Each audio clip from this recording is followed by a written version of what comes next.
The manufacturing adventures continue as I'm hanging out here at Jergens with my man Omar. Dude, hey, how you doing today, dude? Not too bad, man. How about yourself? Hey, it is well. We are standing in front of what can only be described as just a massive display of work holding excellence. There's so much to absorb here, so seriously, let's dive head first. What are we looking at? What are we seeing?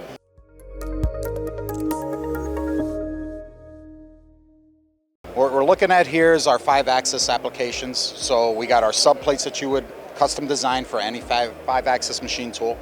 We try to focus more on quick change, repeatability, durability, stability, right? Stability is a big thing, big key on almost any job that you want to do. You're going to get your repeatability, you're going to get your longer tool life.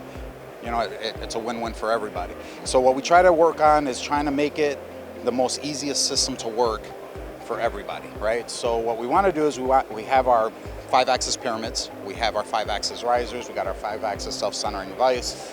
Everything's geared for ease of use, repeatability, okay? So as we go down the application path, we kind of talk to the customer, say, hey, what are you doing? What are your thoughts? How are you going to utilize this machine? And then we kind of walk them through that. So this is our suggestion, this is how we do it. Here's your pyramid, get 3 faces. We got a 4-face pyramid, 30-degree angle. We got our different quick change pallets. We have our different top tooling, vices, ER collets, dovetails, fixture plates. Changes in and out within less than 30 seconds. What's the most important time? Spindle time, right? True story. Your spindle's spinning, you're making money. So that's how we focus it. No, all of the above. We have a wide range of solutions, and I know you love showing that quick change here, so let's break it down, and really, as you're doing that, let's let the audience know how important that speed is at the spindle, man. Sure. I'm gonna have to use 2 hands here eventually, but if we go in, this is our 9652, this one's a 52 quick lock pallet. Excuse me. No worries, I got you, we're good.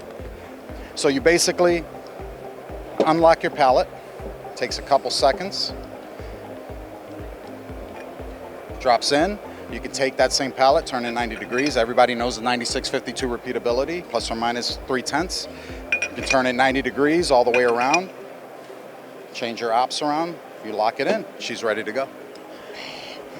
It's that simple. Easy and efficient, and you have a variety where you can just go from one to the next, and really, you've mentioned that repeatability multiple times, and it doesn't really go without saying. Let's dive in. How important is that to operators around the industry? Well, basically, repeatability is how you're going to minimize your scrap, right? If you have a tight tolerance job that you're running, you want to have that repeatability. So if you're going from fixture to fixture or part to part, vice to vice, you want to be able to repeat between that plus or minus 3/10, plus or minus 5/10. It's important to have that repeatability. So everything that we're hearing today is optimizing your 5th axis capabilities with work holding that works for you. Hey everyone, this is Eddie hanging out here at Jergens, and we're at MTDCNC. We'll see you next time.